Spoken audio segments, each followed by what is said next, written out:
I rise today to celebrate and honor the LGBTQ+ community during Pride Month. As we uplift this diverse and resilient community, I'd like to use my time to spotlight the unique challenges faced by two important groups, LGBTQ+ youth and LGBTQ+ veterans. Today, a growing contingent of the Republican Party is scapegoating LGBTQ+ youth and veterans through ignorant rhetoric and irresponsible policies. Their words and actions are worsening an already devastating mental health crisis among these kids. Being a teenager is hard enough. You're finding your place, figuring out who you are and what you want to do. Now imagine waking up each day and hearing the people who are supposed to be leaders tearing you down, villainizing who you are, all for political gain. This is unconscionable, and it has real-life consequences.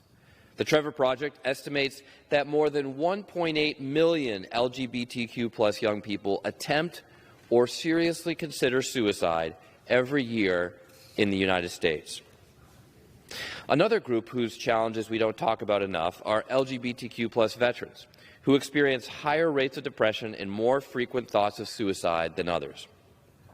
I served with gay and bisexual great Americans in the Marines. For years, under Don't Ask, Don't Tell, one of my very good friends, Joe, kept the fact that he is gay hidden so that he could put his life on the line for our country in Iraq. Then, when he got out of the Marines, he came out of the closet. But a year after that, in 2007, he got recalled to active duty. All he had to do to avoid another deployment was to pick up the phone and say 2 words to the Department of Defense: "I'm gay." But he didn't. He didn't want anyone to go in his place. So he went back into the closet so that he could go back to the war, putting his life on the line again for another tour.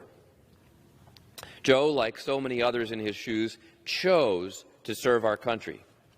Yet simply because of who they are, these patriots have dealt with unforgivable discrimination. For many LGBTQ+ vets, the mental health impacts are lifelong.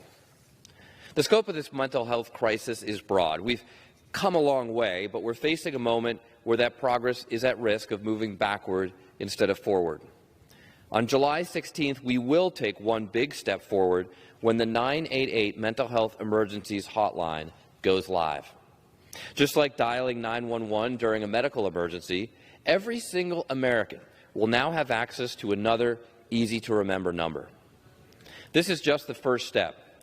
It is my hope that in the future, dialing 988 will give LGBTQ+ people the option to speak with someone who is specially trained to address the unique challenges faced by this community. LGBTQ+ Americans need to know that they can have access to the mental health resources they need just by picking up the phone. Because every American should know, in a time of crisis, you are not alone.